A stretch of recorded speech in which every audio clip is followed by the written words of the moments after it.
You mentioned those certified HCI nodes, and I've actually looked at some of the first certifications, and they feel very specific. So how much thought does actually go into creating one of those bill of materials for one of these certified solutions? So when we're talking about the CPU, the amount of gigahertz available, the amount of cores available, memory, the amount of memory, the speed of the memory, but then there's also NVMe devices, etc. Yeah. There are many different components. So how much thought does actually go into creating that bill of material?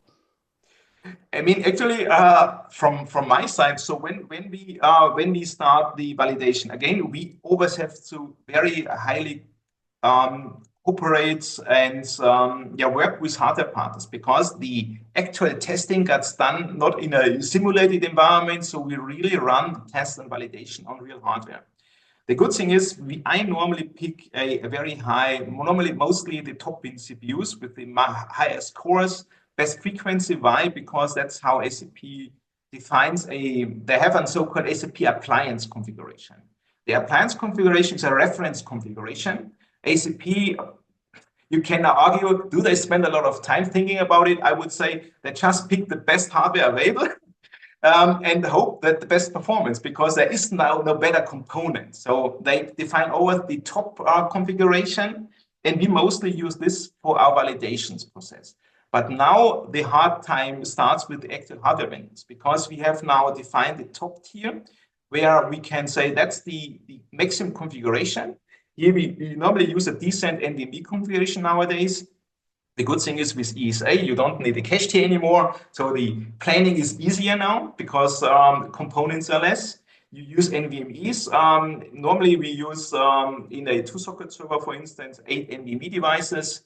And then we do our validation, test the VMs, try to be within the KPIs, and then we get the support. But now hardware vendors say, okay, if I now put these top bin CPUs in, or these high-speed components, that's maybe not very cost efficient.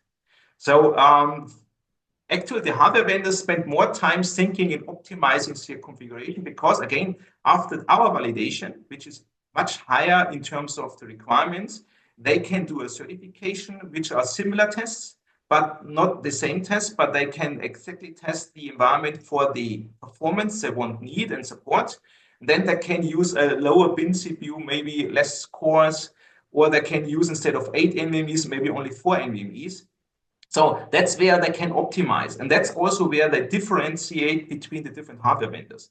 That's also the reason why we, for instance, have different vSAN versions supported if you look at the SAP certified side, you get, I think 16 solutions based on vSphere and vSAN.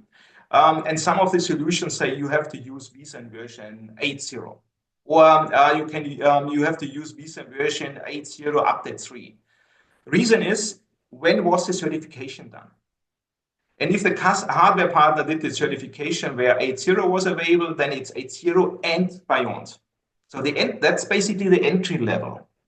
If a hardware partner is doing the certification now, obviously we have U3 now available. And the meaning the entry level for his solution would be 8.0 U3.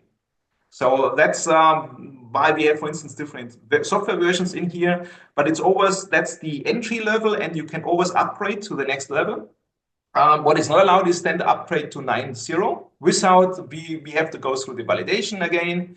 And once the validation is done, the hardware partner does the certification with 9.0. But without this, he can always upgrade from the lower vSphere version to the next vSAN version. That's possible.